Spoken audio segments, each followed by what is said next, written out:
9. rete İncil bilen Mesih'in hakkında. Elhamdülillahi Rabbil alemin. Ve salatu ve selamu ala seyyidina seyyidil enbiyayı vel mursalin ve ala alihi ve sahbihi ecmaîn. Muhterem Müslüman oğlum, Hz. İsa Aleyhisselam hakkında İslam boyunca, Kur'an boyunca öz akidamızı aydık gelişimdi. Takriben dersimizde ştak vardı ki, olvatı ki Hz. Meryem Aleyhisselam'a muhtelif boşluklar felişiliğinden verilmeyen durumdu. Muhtelif tiyilaklar, hormatlar görüp başladı. Ve bir verilen boşlukta ne oldu? Ona aydınlık ki şeyletenin vücudundan bir gül yağacak oğlan, atlı, avraylı, tiyilaklı, hormatlı dünya getirilecek. O şeyle bir oğlancık olacak ki ona ilim verilecek, bilim verilecek, hikmet verilecek, İncil diyen kitap verilecek. Ve belki Resulen ila Beni İsrail, Beni İsrail onu peygamber de verecek. Ve yukallimun nasi fil mehdi. Yani kullukta kepecek deyip tutuyordu. Hz. Meryem Aleyhisselam'ın hemen boşluklar verildi. Hz. Meryem Aleyhisselam'da gen alıp ne yapalım böyle bir rapor oldu dedi. Halbuki ne dedi? Velem yemsesni beşer. Ben hiçbir durumuşa çıkamam.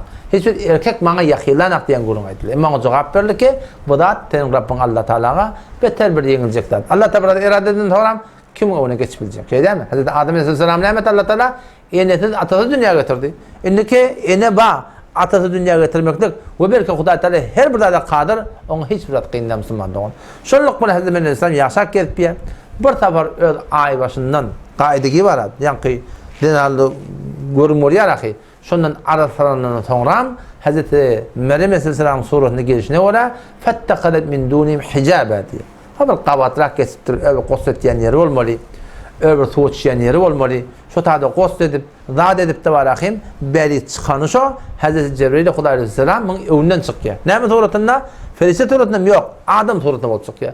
Hz. Meryem Aleyhisselam bundan korkup, kalet inni ya'udu bir rahman diye. Men Rahman Allah'a sığınayan, bana teleki kas edemedi diyen gurun ayet diye. Hz. Cebrail Aleyhisselam dediği şeyle, korkar yeri yok diyen gurun ayet diye. İnneme ene Resulü Rabbik deyiptir. Meryem sen korkup durma diyen gurun. Ben senin Rabbin Allah'ın tarafından geldim. Neyden çireyim? Li ahebe leki gulamen zekiye. Ben tamam arasacak oluncak verecek. Ben başımı ödüm gelemek. Ben Allah tarafından geldim. Allah Teala'nın emrine göre ben tamam avdanca bir arataca bir oluncak verecek dedi. Yine kurun tekrar et diye. Ne yaparım böyle bir Rabbular? Velem yemsesni beşer diye. Ben hiçbir durmuşa çıkamak.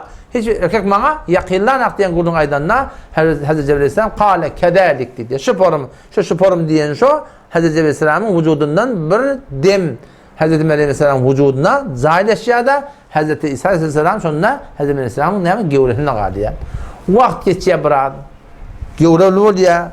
Olancık bırakayım gevrede ol ya. Olursa başka olan kıyalakta yemişik diye. Dünyaya gelende de Hz. İsa Aleyhisselam'ın yaşayışı yani olmaklığı da başka adamın kıyalakta yemişik. Çalancak oluttur diye. Enehinin gevrehinin de çalancak oluttur diye. Şolluk bilen gevreli ol ya. Olancık dünyaya getirmeye vakt bulunla bir kıyın da hatta bir kıyın oğlan.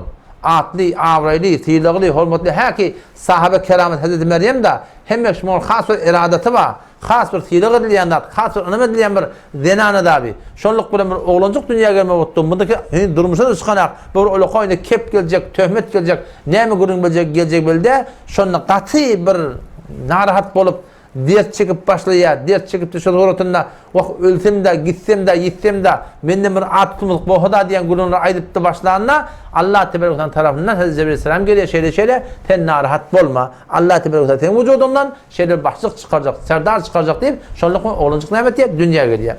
Ama Hz. Meryem Aleyhisselam'a ne dedi ya?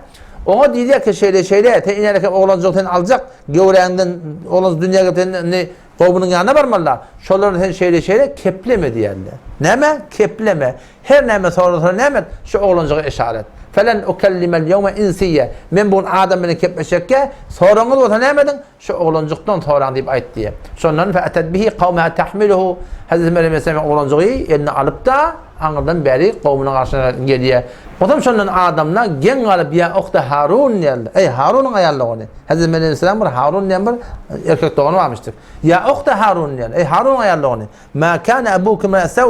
Senin atan telek adamda, senin nenin telek adamda. Bu oğlancık neyme? Bunu nereden getirdin diyelerine fe eşaret ileyh diye. Hz. Meryem Aleyhisselam şunu şu oğlancığa diye işaret diye. Oğlancıktan sonra diye yani gurun ayeti diyeler. Kalu olayetler diye. Keyfe nukellimu men kâne fil mehdi sabiyye. Yemil kal oğlum ben ne yaparım kepleşmeliyip du kala. Hz. İsa Aleyhisselam Allah'ın emrine şunu keplep. Ne diye inni abdullah min Allah'ın benneti diye. Ataniyel kitab وجعلني نبيا وجعلني مباركا أينما كنت وأوصاني بالصلاة والزكاة ما دمت حيا وبرا بوالدتي ولم يجعلني جبارا شقيا deyip Hazreti İsa'nın şuna keplep de şu suratında olan arasında bir mozlu suratında Hazreti Meryem Aleyhisselam'ın yine tiyile hürmeti önküden artıp başlıyor. Şolluk bana yaşak gelip ya Hazreti İsa Aleyhisselam başka olanlardan yaklaşmayarak çalamcak oluptur. Vallahi tarafından peygamber olup da şu suratının mozluları köküdüp başlıyor. Mozluları ne oldu? Allah'ın tarafından kitap geliptir ona. Kitap suratının millete ne Allah'ın kelamı deyip onları okuyup başlattır. O taraftan وَبْرِهُ الْاَكْمَهَ وَالْاَبْرَسِ Kure madazat eneden doğma körde Allah'ın emrine kavultayamıştık. Şu suratında el alem olsa Allah'ın emrine kavultayamıştık. Şu suratını tebliğat edip başladı diye. Şu tebliğatın bereketine bir topar adamlar yani Hazreti İsa'ya iman getirip çın Hudayın kulluklu ve Hudaylıkı bende olup şu suratından ne kadar zahmetle çekerler. Ama haber kimden almalı? Haber Yahudilerden almalı diyor. Yahudi'de düşman kastettiği Hazreti İsa Aleyhisselam ne etmektedir? Öldürmektedir. Arada muhlis yaralarda bulunur. Onlar ne diyorlar? Havari diyorlar. Çın ak yürek adam diyorlar. Havariyun diyorlar. Havari dediği için ak yürek adamlar. Çın ihlaslı adamlar deyip. Burada bir belli olsun 10 sanlı adam. Burada Hazreti İsa Aleyhisselam'ın kömekçi olup şu suratına burada tebliğat edip başlıyorlar.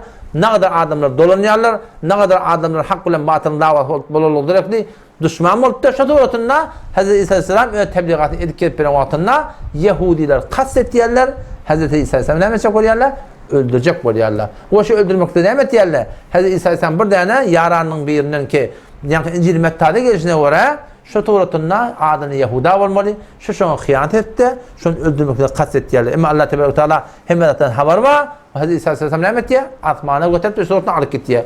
İnşallah Teala nasip etse gurun qalanını indiki cezede verelim. Vesselamu aleyküm ve rahmetullahi ve berekatuhu.